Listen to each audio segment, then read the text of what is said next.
আজি মই বনাবলৈ লৈছোঁ তেল পিঠা আৰু তেল পিঠা বনাবলৈ এয়া মই বৰা চাউলৰ গুড়ি আৰু অকণমান আটা গুড়িৰে এইখিনি মই ধুনীয়াকৈ মিহলি কৰি লৈছোঁ আৰু এইখিনি মিহলি কৰি লোৱাৰ পিছতে মই এয়া চচপেনত অকণমান গুড় দিছোঁ আৰু এয়া গুড়খিনিত এতিয়া মই অকণমান পানী দিম আৰু মই গুড়খিনি বেছি ডাঠ নকৰোঁ। গুড়খিনি গলি যোৱালৈকেহে মই এইখিনি উতলাম। এয়া মই পানী ঢালি দিলোঁ আৰু ভালদৰে মই দেখাব পৰা নাই যিহেতু মই এখন হাতেৰে পানী ঢালি আছোঁ আৰু এখন হাতেৰে গুড় দি আছোঁ আৰু এয়া কালি পিঠা বনোৱাৰ পৰা ৰৈ যোৱা অকণমান নাৰিকল আৰু গুড়ৰে মিশ্ৰণ আৰু এয়া মই এতিয়া ইয়াতে অকণমান দি দিলোঁ নিমখ আৰু ইয়াতে মই এতিয়া অকণমান দিম বেকিং পাউডাৰ দিছোঁ মই আৰু অকণমান দিম মই এতিয়া ৰিফাইন তেল আৰু তাৰ লগতে এতিয়া মই ইয়াতে অলপ গৰুৰ ঘি দিম মানে অন্নপূৰ্ণা ঘি। এয়া হৈছে অন্নপূৰ্ণা ঘি। ইয়াতে মই অকণমান ঘি দি আৰু এইখিনি এতিয়া গোটেইখিনি লৰাই দিম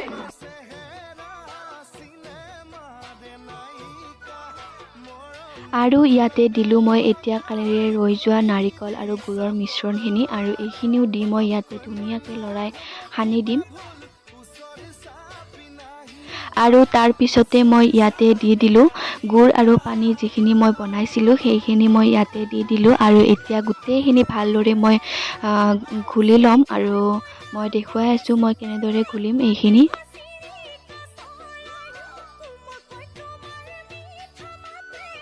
এয়া হৈ গ'ল, মই গোটেইখিনি ঘুলি ল'লোঁ ভালদৰে আৰু মই এনেকৈ ৰাখিছোঁ। বেছি ডাঠো নহয় আৰু বেছি পনীয়াও নহয়, যিহেতু নাৰিকল দিছোঁ সেয়েহে অলপ সহতা হৈ আছে।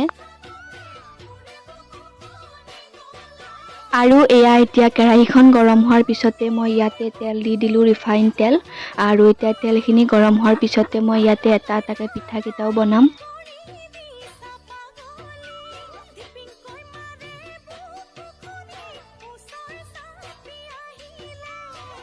আৰু এয়া এতিয়া মই এখন সৰু হেতা লৈ লৈছোঁ, যিহেতু মই খোলা হেতাখন ডাঙৰ আছিলে সেইখনেৰে অলপ অসুবিধা হ'ব আৰু সেয়েহে মই এয়া সৰু হেতা এখন লৈ লৈছোঁ আৰু এইখনেৰে মই এখন এখনকৈ পিঠাটো দিম আৰু বনাই যাম।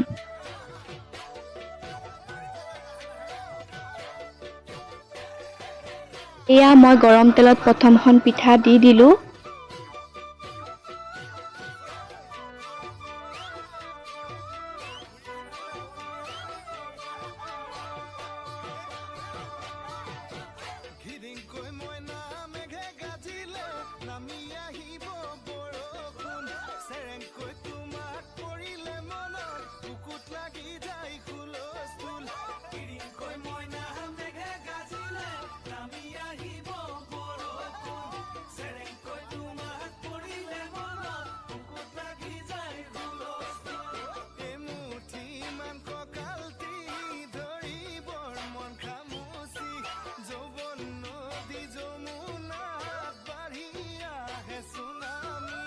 আৰু এনেকৈ মই এটা দুটাকৈ সকলোখিনি পিঠাই বনাই লৈ ল'লোঁ আৰু এয়া হৈ গ'ল মোৰ পিঠা ৰেডি।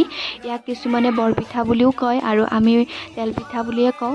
যদি ভিডিঅ'টি চাই ভাল লাগিছে please like comment share and subscribe কৰি দিব আৰু শেষত সকলোকে ভোগালী বিহুৰ শুভেচ্ছা জনাই মই মোৰ ভিডিঅ'টি সমাপ্ত কৰিছোঁ। আকৌ লগ পাম পুনৰ অন্য এটি ভিডিঅ'ৰ সৈতে। আজিলৈ বাই বাই।